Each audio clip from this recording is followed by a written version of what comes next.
Crimson Desert is truly one of the worst games I've played in a long time, and that is not an exaggeration. This game really is Frankenstein's monster in terms of game mechanics. They just threw every popular mechanic in every game from the last 10 to 20 years in there with no regard for how it would fit in the game. And I also noticed that the game trailers were very misleading. When you get in the game and start to experience many of the things the game has to offer, you'll quickly discover just how little depth there is to almost all of this game's features. And while it is true the game does have some cool ideas sprinkled throughout, the vast majority of what's present is entirely superficial and rarely leads to any interesting gameplay or story moments. It's so dull.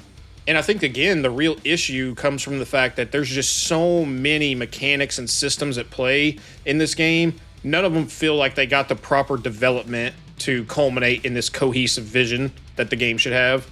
It's certainly true that this game is an inch deep and a mile wide.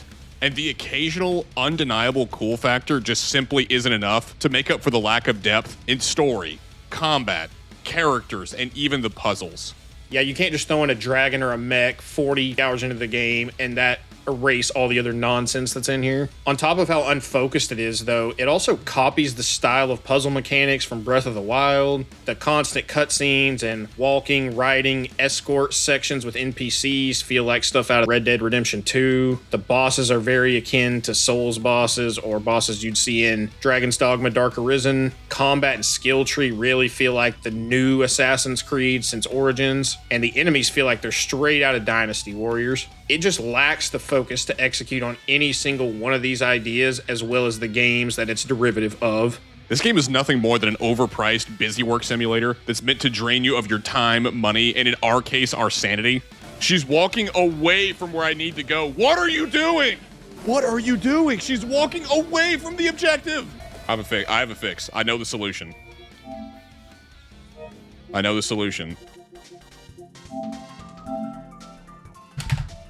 Don't uninstall, dude. Stop. No, I'm done. I'm so beyond done. Now let's begin talking about the reception of this game. This game is so bad that even outlets like IGN that normally give like every AAA game they review a 9 out of 10 just for being functional, they gave this game a 6. That doesn't mean that much because these number scores are incredibly arbitrary, and games journalists are often known for getting many things wrong in many key points, but occasionally they do stumble upon the truth.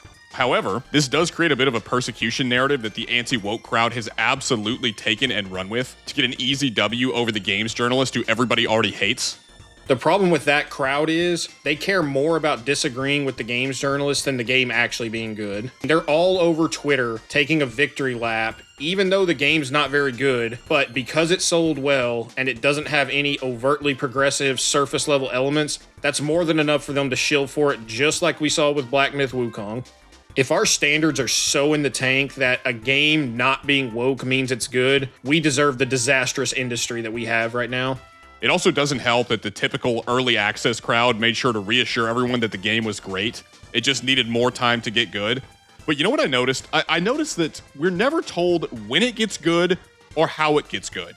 Well, not to mention every time that we were told it gets good after X hours, every time I got to that X point, the number went up.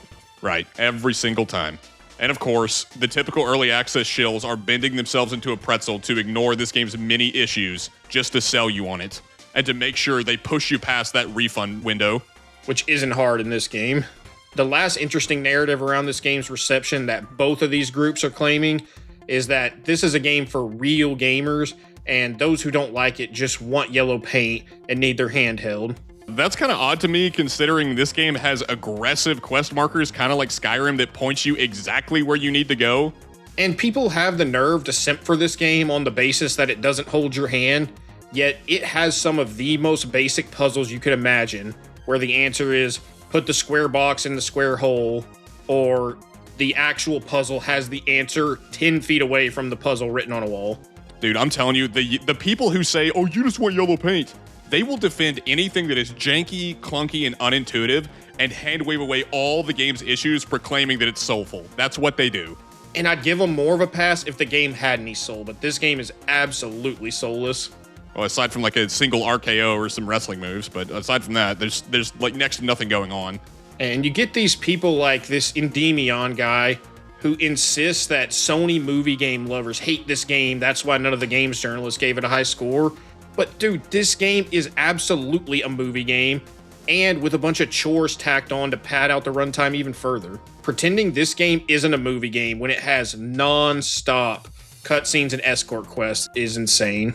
Dude, I guarantee you, if this game was released exactly how it is, but with Ubisoft's name on it, they'd all crucify it, every one of them. Oh, 100%. This just further goes with their little AA is saving the gaming industry narrative. That and every game from the East is based because the West is bad. They love that line. But let's move on and start talking about the combat, which is the thing that everyone has been praising this game for. Now, I was kind of blackpilled on the combat pretty early whenever I realized just how absurdly simple and boring it is. I mean, you can literally hold the R1 or R2 buttons to auto attack and win. I mean, at certain points, the game will flood you with these kill X amount of enemies quest, and what this game ends up becoming is a Bush League version of Dynasty Warriors where you hold down R1 and you don't even have to aim the analog stick and you suck to target and kill them all with ease. It's so boring. And I want to emphasize too, when you say hold down R1 to win, it auto combos. That's not a singular attack. It will continue to swing for as long as you hold down the button. Yeah, remember the thing we crapped on Final Fantasy 15 for doing? Well, now that's good here for some reason. And auto finishers at the end of combos will just constantly go off without any input required on your end. And another issue I have is that the particle effects are so nauseating and often make it incredibly difficult to see what's happening in many boss fights and even in some regular enemy encounters. Yeah, every time you do a heavy attack, pieces of the floor and other stuff are flying everywhere, which is fine, but it shouldn't obstruct your vision as much as it does at points. Yeah, visual clarity just isn't a thing in this game. The wrestling and grappling moves they added to this combat, I feel like are going to be a big thing that draws a lot of people in. And admittedly, they are really stylish and cool, but very few enemies will challenge you enough to really need to use them. You'll mainly just use them because they look cool. And as we just said, you can mow through the vast majority of enemies with basic attacks and auto combos. There's really only a few very specific skills, like the vault, which can deal with shield enemies really well. The others you're basically just using for style points. And don't get me wrong, RKOing guys or swinging them around and throwing them into other enemies or suplexing a guy, they're super cool and flashy, but they add very little depth to the actual combat in most fights, since the non-boss enemies are just complete fodder for the most part. Yeah, absolute fodder is what they are. They'll literally throw hundreds of them at you and you kill them all by holding R1. To give this game its flowers, there is some potential with the combat system in terms of stringing together lots of moves consecutively, but enemies will almost never require you to use your tools effectively. Almost never.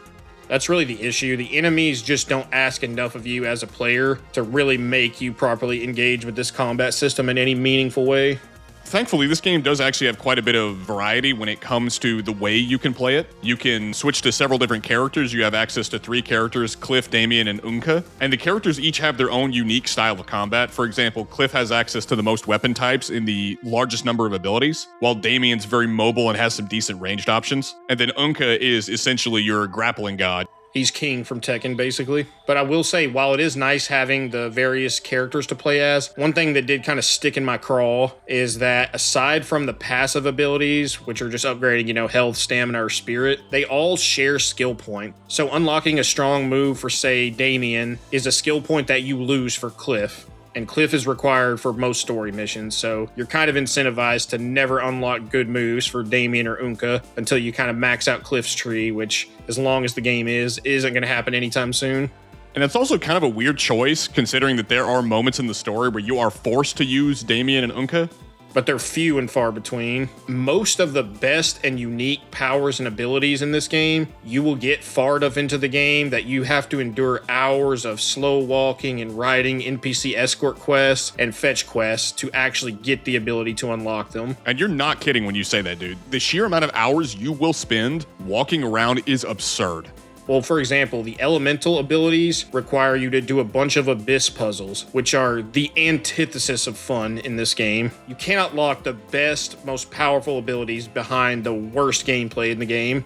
but we'll talk about the puzzles a little bit later on. For now, let's talk about the boss design, which to me is one of the worst parts of this game. The core issue is that they're designed to be damage sponges that drain you of all of your resources unless you know of or have the one specific mechanic or skill that invalidates everything that they do. For example, you know that early game mech boss that was messing everybody up, Excavatron? If you use the light flash skill, he gets paralyzed and you get free damage on him. Or Cassius Morton, the big shield guy. If you use Nature's Grasp and take the pillars and smack him, he dies in like 2 hits. Or say the big Yeti that was giving everybody problems. If you have backhang, you can destroy this man. And the problem I have with this, because I know people are going to say, oh, you don't like creative solutions to bosses? No, we do. The problem is, instead of experimenting with the skills you have to figure out which one can exploit the weaknesses of these bosses, you need to just have the skill, the one skill that just happens to destroy them. That's not good design. It's railroading, because you either do that or you're going to have to waste tons of resources to get through the fights because of the way they're designed. You also don't know what you don't know, and there's like an endless amount of skills that you could possibly choose from to use on these bosses. So it really is a crapshoot. It's either play with the wiki open and succeed, or bash your head against the wall against a fight like the Yeti. And this is pre-nerf. He's been nerfed into the ground, but pre-nerf, this dude was a menace. And that fight was absolute pain, and he just drained all of your resources. The real issue is the flow of the game feels like it's essentially, you do busy work and quest, you gather resources while doing the busy work and in between other story segments. You fight a boss that drains all of your resources, and then you repeat this process ad nauseum. That's my issue with this game. And you were talking about the Yeti. We both beat him before they nerfed him. He's a perfect example. So many bosses in this game are designed with moves that have little to no telegraphs. They have moves with insane forward momentum, making them hard to get away from. They have massive hitboxes. They have tons of visual clutter, and they hit like a truck. And as we said, this incentivizes you to look up their weakness to completely trivialize them or waste hours farming food. Speaking of farming food, there is no limit to the amount of healing items that you can bring, and you can also craft instant revive pills that make bosses little more than a stat check that doesn't require you to learn from or engage with them at all. You can completely ignore these systems and just brute force it if you have enough materials. And looking around online, most players are doing that. And because we're not the types to follow the wiki and learn the exact skill that destroys the bosses, we definitely did that on several of them. Another issue I noticed with some of the bosses are they have these nonsensical tutorials that mislead you more than they help you. The best example I have is the Tenebrum boss fight, where right at the start of the fight, you get this tutorial for the blinding light mechanic you learned at the beginning of the game. And guess what? After 5 minutes of spamming this everywhere and getting nowhere, I realized it isn't used at all in this fight. What you actually have to do is fly around with your glide and lotus palm him in midair to beat him. This tutorial feels like it was put there to purposely mislead you and waste your time. And even worse, Tenebrum is like this black mist cloud enemy, so the blinding light mechanic that it gives you the tutorial for would make perfect sense for him. It's actually absurd how unintuitive this fight and many other fights in this game are. They make genuinely zero sense and just screw your intuition over like crazy. And I have to think it's a bit of a tacit admission on the developer's part that they know how unintuitive this method is, because they literally put instructions on the bottom of your screen that say approach Tenebrum, and then as you get close to him, it actually tells you use Force Palm on him. If they were confident in their design, they would not have to spell out to you in text exactly what you need to do in a boss fight. It's also worth mentioning that bosses will absolutely wombo you out of the arena, and then the game starts a countdown where you have to re-enter that arena within this limited time frame. But this doesn't apply to bosses whenever you knock them out of the arena. They just magically warp back in it. But enough about that. Let's now talk about the open world. There are so many long stretches of emptiness in the open world with very little of interest to find. And I've noticed that so many people talk about the reason why they like this game being exploration. And I'm sitting here scratching my head thinking, how is that possible? I was so bored wandering through this empty open world because there's nothing to find, like hardly ever. And the issue is further compounded by having to use stamina even outside of combat simply to slow you down. And I kid you not, this massive world. This applies to gliding and is especially painful in the early game when you have little to no stamina. And even whenever you do find something kind of interesting, there's very little you can actually do to engage with it or interact with it. A lot of it doesn't even lead to interesting gameplay. For example, you'll have, say, a village of cats out in the middle of nowhere, or a field I wandered upon where there were pumpkin head enemies that were laying on the ground, disguised themselves as pumpkins for whatever reason, which, okay, you know, that's different. All right. What happened? No, they're just regular bandits. Or then you even have a train that was running through the desert. Now, I first saw this and thought that was cool. I ran up, I hopped on the train, took a little ride around, but it didn't really lead to anything. There's all these things that promise interesting interaction and gameplay and story, but when you interact with them, there's nothing. Stuff like what you just described is why I really feel this game was made for shorts and clips, not actual solid gameplay. Yeah, and the trailers. The modern gamer's more impressed by bulldog armor and flying RKOs than solid, thoughtful combat and world design.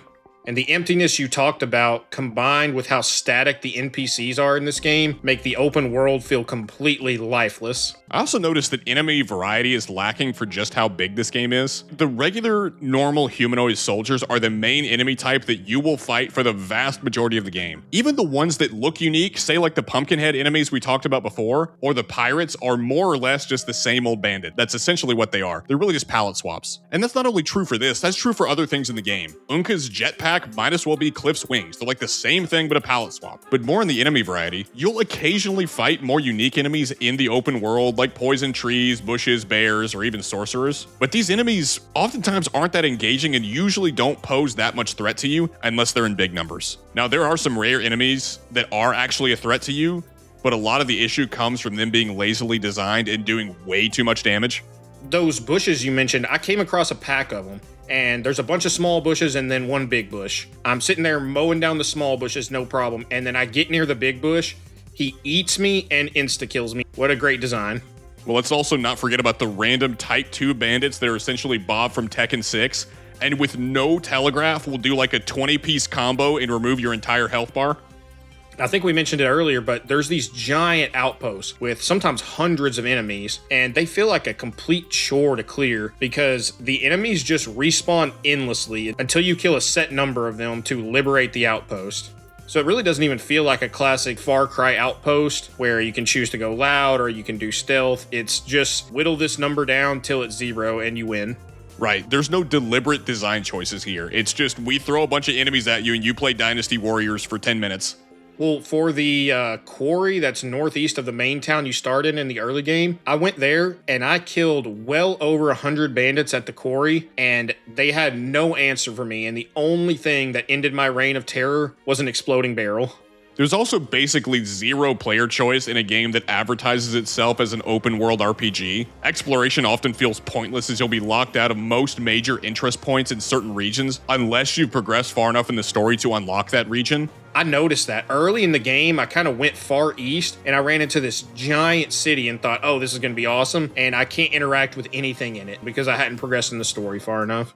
Which just goes to show that the exploration that all these shills are talking about doesn't exist. Well, until you wade through 60 hours of cutscenes and slow walking nonsense and resource hog bosses, then you get to enjoy those things. To further touch on the lack of player choice, stealing in this game requires you to put on a mask even when you are completely alone in a building with no one else around. And not only that, even when you put on the mask and steal an item with no one around in an empty building, guards in the area are immediately alerted of the crime despite there being no witnesses, and you automatically lose reputation points for the area. Now, on top of how lazy this system is, crime is also extremely punishing financially in this game to the point that it really limits player freedom. We could criticize Skyrim all day long, but at least in Skyrim, you can be a murder hobo and it doesn't punish you so harshly that it feels like it ruins the game. Whereas in Crimson Desert, any crime above maybe petty theft really is a harsh punishment because you'll get put into debt really quickly, and they even have wage garnishment in this game. So if you have 10 silver and you commit an 80 silver crime, you won't be making money again for the next 70 silver. Which is really a crazy, crazy choice. You think I want to be in debt in a video game too? I have enough debt in real life. Yeah, my $1,200 monthly payment on my 35% APR on my Hellcat, it's tough, man. I've also noticed there are tons of paintings full of AI-generated art throughout the game, which shows just how lazy this game is. It also further demonstrates that there is no cohesive vision. They'd rather just dump in as much content as they can for maximum dollar value. That's what the modern gamer wants. He wants to say, well, if I spend $70 on a game, I should get 70 hours, even if none of the content is actually enjoyable and it's all busy work. I also suspect AI was used for other things instead of just the art, but I can't prove it, so moving on.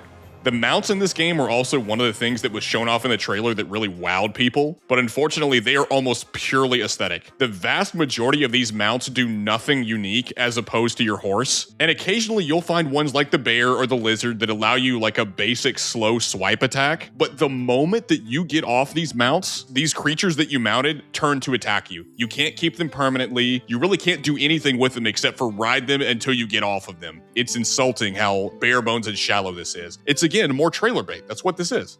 I have to think that's true. It's just to get people into the game. Because the bears, for example, they have massive health pools. So you're swinging on them for 10 hours. You finally get them low enough to ride him. And then, God forbid you jump off, you're immediately thrown into a QTE of the bear trying to maul you. But let's look at all the other systems in this game not related to the combat. It's been revealed that this was originally supposed to be an MMO, but that game got scrapped at one point. And Pearl Abyss, not wanting to waste what they had, converted it into an open world RPG that became Crimson Desert. Unfortunately, this is a single player game, so the social aspects that carry most MMOs are missing here, and what's left is just a tedious, boring slog of a game. The insane amount of busy work quests baked into the main story is absolutely unacceptable. There are so many different things to do, but none of them are fun. In the main story alone, in the first few chapters, you will be forced to sweep a chimney, rescue a cat, arm wrestle a guy in a bar, carry a lost goat, carry sacks, not to mention you will constantly engage in endless walkie-talkie sections, walking or riding with an NPC, on top of watching unskippable cutscenes that rarely progress the game's main narrative or even develop the world or its characters. And you know what's even worse? The side quests are very similar to a lot of the things in the main quest. Hey, bandits are causing trouble, go kill them. Hey, can you get my cat out of a tree? Hey, find out who betrayed the Merchants Guild and revealed the supply lines to bandits. It's all so boring and monotonous. But we must help our greatest allies, the goblin merchants, the gold leaves. Except for the one white one, he's gotta go. Yeah, well, you have to take him out so that the good green ones can rise to power. Now let's move on to talk about the puzzles. Oh man, the puzzles. The puzzles are so extremely time-wasting in their nature, and they often have the most incredibly simple solution that you'll figure out really quickly, but the issue is that the clunky controls often make them difficult to actually solve, and this happens multiple times. I mean, between the both of us, we would often find the right solution to a puzzle and try it, but then move on, because the game is so jank that oftentimes you'll have the right answer, but it won't work because the control scheme is fighting you every step of the way. Like with the furnace puzzle, I lined up all of the symbols, but because it wasn't exactly perfect, the way the game wanted it to be, I ran around trying to figure out an answer aside from the right one I already had. Same thing for the tower puzzle, because I didn't twist the little dial there perfectly in the middle. I was sitting there thinking I'm soft locked or there was a bug or something. The cooking system is another feature that felt pretty bare bones, and it really feels like it only exists to artificially lengthen your playtime, since cooking is incredibly laborious, even when you skip the associated cutscene that comes with it. This is primarily because bosses hit so hard and have such long combos that a lot of players, us included at times, will choose to just brute force them with healing from all the food that we cooked. You know it's bad when I go online and I was looking up a walkthrough of the game to find more info on some later quests, and the author is recommending you to have 200 plus pieces of grilled meat for one particularly long combat section in chapter 8. That's nuts. I already have a full-time job, man. I don't need a second one. Well, especially another full-time job that's even more boring than your first. I would rather work a 9 to 5 than do whatever this crappy game is. Genuinely, I hate this game. I think wasting away in a cubicle might be preferable to this game. People are going to say we're being overdramatic, but I'm telling you, man. It's terrible. It's genuinely awful. Now, to further talk about some of the game's later systems, I mean, you can send camp members on quests for resources, you can invest at the bank, you can chop trees, mine ore, fish, build up resistances to hot and cold weather, and even hunt criminals for bounties. And none of these systems is a problem in and of itself, but the issue is it is system upon system upon system, and none of them have any depth at all. I would much rather have a few core systems with engaging mechanics than have a ton of them with really shallow mechanics that mostly just amount to more busy work. I will say that I actually did like some of the traversal mechanics, like the triple jump or the glide, or even using the jump in combat to be able to do like ground pound attacks down onto the enemy. But as a lot of things in this game, the crappy control scheme even holds some of those aspects back. Quite severely too. Now, speaking of these controls, even the most menial task in this game requires interfacing with clunky and unintuitive controls, not only for controller, but also for mouse and keyboard. We'll focus more on controller since that's what we used having played the base PS5 edition of this game. Keep in mind, the devs patched the mouse and keyboard controls, which kind of lets us know that even they thought it was a problem. But let's talk about some of these control issues. Just to speak to an NPC, you have to hold LB, aim at them, get perfectly in position, and then hold square just to interact with them. In a better game, it would be press one button, not do some crazy QTE combination with your fingers. Skill issue. Well, I'm telling you, man, even accomplishing the most simple task in this game felt like doing a biggest combo in Mortal Kombat. Like, basic actions like changing food on the hotbar is so insanely tedious that it'll require you to employ the claw method, especially if you want to do this while trying to stay mobile. It's absurd how unintuitive this control scheme is. The thing that kept getting me is the jump button is mapped to the same button as interact, so there would constantly be times that I'm trying to loot items and my guy's just jumping around like an idiot instead of picking up what I want to pick up. And in order to pick up that thing you want to pick up, if there's any other items around it, you have to perfectly aim your camera to center on that one thing to pick it up. And it's very hard to do so, because sometimes you have to be at that perfectly awkward camera angle just to be able to get the one item you want in the horde of other items you don't want. Even some items like you found at that crypt, even when you're perfectly centered on them, you have to be at the most nonsensical angle, even when it's just a single item to pick it up. Another thing that's off in this game is the movement feels far too clunky for a game that focuses on high-paced action combat. You have to press sprint twice and then hold it to get enough momentum to do any of these running moves like the RKO. And even in platforming, just to jump across gaps, you have to let go of sprint and then hit jump. You can't be holding sprint and then hit jump like a normal game. And I noticed in combat, Cliff handles like a tank. He has just a ridiculous amount of movement inertia, which makes his movesets feel really heavy and not tight and snappy like you would expect from an action game. I remember in the very early game, and I felt crazy for this, but then you kind of validated me by saying it happened to you as well. Something as simple as lighting an arrow on fire to shoot it at some vines to clear them out of the way is so obnoxiously clunky that just dipping the arrow in the fire was so janky I knocked over the braziers twice before it just arbitrarily decided to light.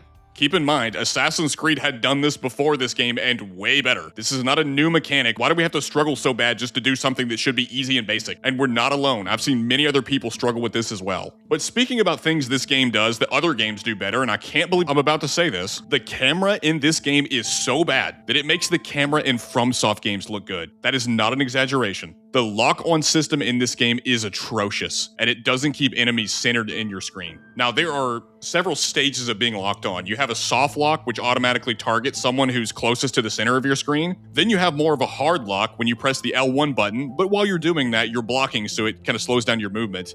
And then the third method of locking on is hitting down on the D-pad, which does a hard lock. Now, the issue with that is that bosses often have movesets that can absolutely outwork your camera, causing target lock to be entirely disengaged whenever they move around far enough. I'm thinking particularly of the Crow Caller boss when he does his aerial attacks. It is brutal watching this guy zip around your map and the camera is not fast enough to follow him at all. And so he begins to attack you off screen.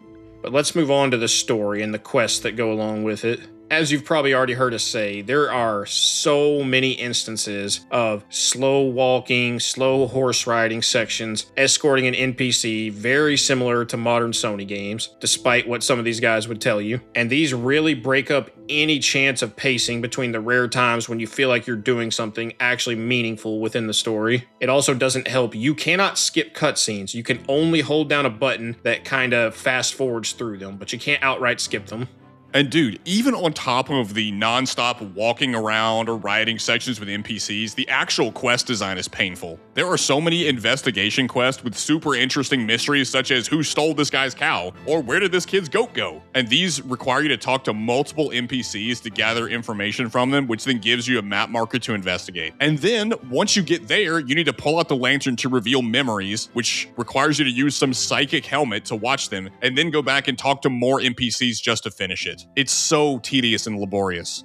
And we kind of talked earlier with how this game takes things from others and does them worse. The Witcher 3 investigation quests, say what you want about The Witcher 3, they were so much better than these. It's not even close.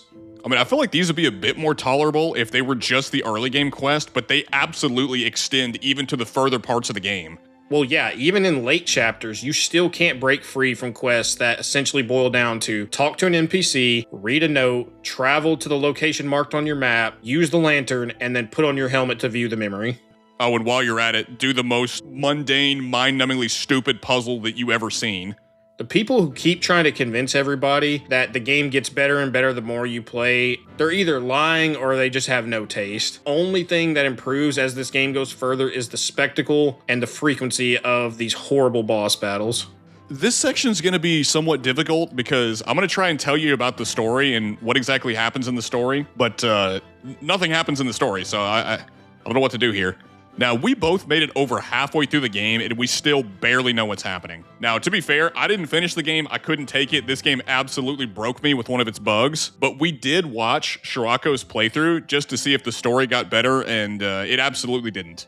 This is actually the first game we've covered on our channel where neither of us made it to the end of the game. It's not going to be a trend going forward, but I got to tell you guys, this game was pain, and knowing that the average playtime is 60 to 100 hours, we're not going to do it. I'm sorry. Well, it didn't respect my time, so why should I respect it? Like, I'm not doing that. We've sat through other terrible games before on this channel, but with how long it was just to clear this, the juice just wasn't worth the squeeze. So let me tell you what the story is. The story is at the beginning, the Greymaids get ambushed by the Black Bears. Don't know who either of these people are, don't know the characters. We don't really learn more about either of these faction or characters. Not much anyways. So as the story goes on, Cliff tries to reassemble the Greymaids. Okay. And in the course of that, well, there's some funky stuff going on with this weird place called the Abyss. Don't know what that is, don't know why it's important, don't know anything. And that's the extent of the story, genuinely going so far as to a little over halfway in the game. Now, after watching the rest of the story via Shirako's playthrough, I can see that our initial impressions weren't far off at all. This game's story is so insanely paper thin for how bloated the runtime is. So let me give you the story after now having witnessed all of it via Shirako's playthrough. The story is that a man named Caliburn wants power. We don't really know why, he just wants power for the sake of wanting power. So he funds the Black Bears to sow chaos in Payloon to weaken its various factions so that he can overtake them. Caliburn then eventually attempts to open the Abyss Gate to gain immense amounts of power, and Cliff has to stop him and save the world. Again, don't know why, don't know how, just kind of happens.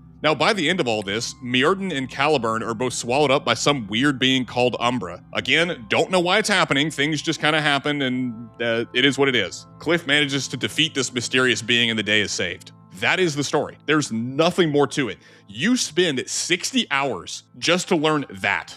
The game then ends by you talking to all of these nothing burger allies who you don't know and don't care about since you've spent no time with them and know next to nothing about them except for their name. It's absurd how story focused this game is despite having a nothing burger for a story.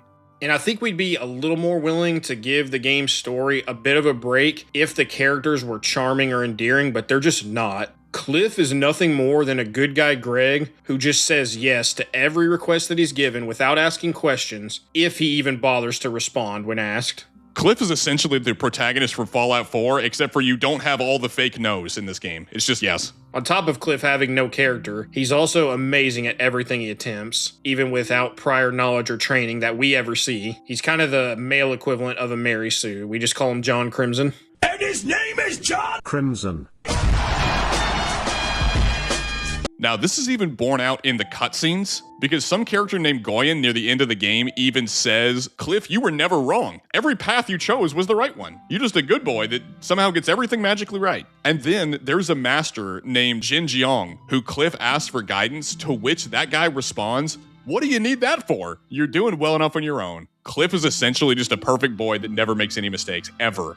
And to that point, this game's intro shows you just how little agency you as the player or Cliff as a character has in this game. If you'll remember in the intro, Cliff gets his throat slit, wakes up, doesn't question how he's still alive, and just wanders into the nearest town. You then go into the tavern because the game tells you to. Once you're in the tavern, do you ask questions to find out more info about the black bears? No. The game tells you need to arm wrestle the random guy sitting at this table. Okay, so you arm wrestle the guy at the table. The game then tells you, hey, go outside and give this beggar a coin. When you give that beggar a coin, he wanders away, revealing that the sewers are open and you can go down there. The game then tells you, hey, go down into the sewers. And in the sewers, you find a woman tied up and you release her because, again, the game tells you to. Guess what? The beggar and the woman happen to be like an archmage and an extremely powerful witch that are important characters in the game. Cliff is literally a leaf in the wind that just follows wherever his map marker tells him to go. Nonsense, brother. Endymion told me this game doesn't have yellow paint. Yeah, it doesn't have yellow paint. It just has orange spray that says, go here, at every turn. What makes this game's story even more unbearable is every character is so completely forgettable and insignificant that they're barely worth talking about. This includes even your playable characters. Can you tell me a single thing about Unka, Damien, or even Cliff himself? Like, what do we know about any of these characters? The most we know about Unka is that he's a big Randy Orton fan. That's it. The most we know about Damien is that she wants to find her master, who was killed, I kid you not, for genuinely no reason, and her entire arc is completed within a single cutscene. Duke Caliburn is the big bad of the game, and we know nothing about his motivations, we know nothing about his goals or aims, aside from I want power Lamau. And Mirrodin's also a wet fart of a character who just likes to kill people for money. And on top of the characters being completely forgettable and insignificant, their dialogue isn't even good. Random NPCs and even main characters have atrocious lines of dialogue, and many of them curse like Redditors. Jan is particularly bad. And much like a lot of the gameplay mechanics, it feels like Pearl Abyss took the creatures and lore established in previous fiction, like trolls, goblins, mechs, dragons, and just haphazardly threw it all into one story with no consideration for how it would fit within the game. I mean, what even is the Abyss? Why is it there? How did it get there? What purpose does it serve? It kind of feels like it only exists to look cool and have a reason to include a bunch of nonsensical puzzles. I tapped out halfway through, but you saw the whole game. Do you ever get an answer for the Abyss? I don't think so. If it's there, I don't recall it. Maybe someone will inform me that it was stashed away in a secret note somewhere. But let's now move on to talking about the game's performance. Now, we both played on base PS5, and I've only had one crash, but I experienced many bugs that hindered my ability even to play the game. Some were minor, but still noticeable. This includes enemy shirts falling off mid-combat, items disappearing, NPCs not reacting to what you do, things like that. Things that really weren't that big of a deal, but were noticeable. But multiple of these bugs forced me to reload the game because I was soft-locked from a main quest. The same thing happened to me. When you first get to Howling Hills camp, there's a quest where you have to learn a recipe, and the recipe bugged when I picked up the paper, could not be read, and I had to reload the game because I could not progress the quest. Well, yeah, I also had to wait for a guy in Hernand who never came to give me a note, so I had to reload it just for him to appear to hand me that note. And the thing that finally broke me and got me to uninstall the game and entirely quit, in Chapter 8, there was a woman who you had to escort back to a certain area. I took her back to the area she needed to be, got off the horse, she got off and walked away from the objective and would not get back on the horse. And at that point, I was just done. I had seen enough, I had wasted enough time, I'm done with this game. It's horrible, I hate it. I genuinely hate it.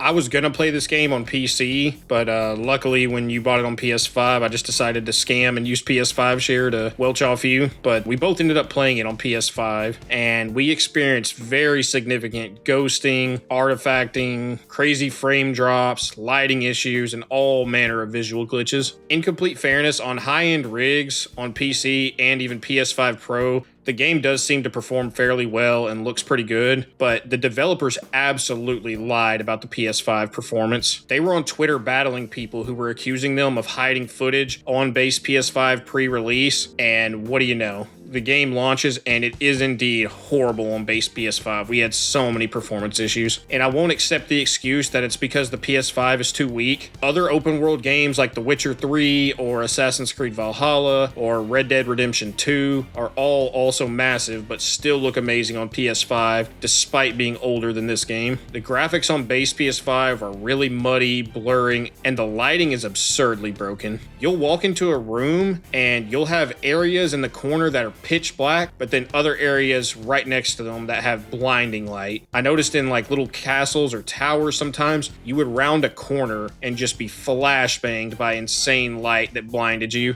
Shadows also look horrible and appear and disappear at random and are often nonsensically rendered. And you have the same thing with reflections on the water and even the surface of the water looking just awful. And a thing that really bothered me was character models look horrid across the board. Sit down and compare models from The Witcher 3 to Cliff's model. Witcher 3 was 11 years ago and it has better character models than this game that was made in 2026. Well, on top of all that, the on-screen effects during some bosses like the Yeti, or most notably the Crow Caller with all his crows flying around, just tanked the FPS on PS5. I know you know about this one. I remember you raging out on this fight. I was losing my mind during the Crow Caller. I couldn't take it. Even on PC, where the game does perform a lot better, a lot of the details, specifically foliage, is still really blurry. Upscaling technologies like DLSS and ray reconstruction definitely help, but those require a lot of resource overhead to use. Now, to be fair to the game, that's not to say that all of it's bad, because there are times when the game can look pretty. The color palette is nice and vibrant, which is a welcome change from the typical UE5 piss filter that's in everything now. And while the game can look pretty in the distance, the moment you begin to move, your eyes are assaulted by the absurd amounts of texture pop-ins and even sometimes pop-outs. Now, this is worse on PS5, but still very much present on PC. Another fun little feature is that for those of us with 120 Hz monitors, the game has a bug that will make it extremely blurry, and there's no in-game toggle or automatic config. You must go into the PS5 settings and turn 120 Hz off, which sucks because the other games that actually implement it properly, you now have to go back in and turn it on if you go and play those games. And what's even worse about this is you look in the actual settings for the game, there is next to nothing that you can fiddle around with. It's the most basic of basic accessibility features. There's next to nothing to fiddle with. At least on console. It's also pretty scummy that they knowingly released the game with the knowledge that it wouldn't work on Intel GPUs and just told people to refund afterwards when they bought the game and realized it wouldn't work. And as if that wasn't scummy enough, they waited until a week before release to reveal that the game had Denuvo, and I can only imagine that they did this to scam people into pre-ordering the game, because if they had announced it a long time ago, a lot of people would have wrote it off. So this all leads us to our conclusion, and I wish people could get this through their thick, fat head. These game companies hate you. They hate you. You're nothing more than a pay piggy to them. That is what you are. They're laughing all the way to the bank at all the money that you give them for hating you. Dude, modern gaming is nothing more than a sinking ship. Get off while you can. And it absolutely boggles my mind to think that there are people out there that think that modern gaming is amazing. It's absurd. Now, I would love nothing more than to sit back and enjoy a new open world RPG, but time and time again, we're given absolute crap, or maybe even something that's mediocre at best, and people rave about it like it's the next coming. Now, while this game can be dumb fun at times, that's the exception rather than the rule, and the positive reception to this game shows just how steeply our standards have fallen. And to add insult to injury, they keep increasing the length of these games while making the actual gameplay more shallow than ever. You clock out of your real job only to come home and clock back into these games like Crimson Desert for more busy work. They're not even hiding it anymore that the video games industry, especially after the massive COVID boom that brought in tons of new players and consumers, serves not to entertain us, but simply to keep us distracted enough to accept the current state of the world. What do we need so many humans for? Do you have an answer in the book? At present, the best guess we have is keep them happy with drugs and computer games.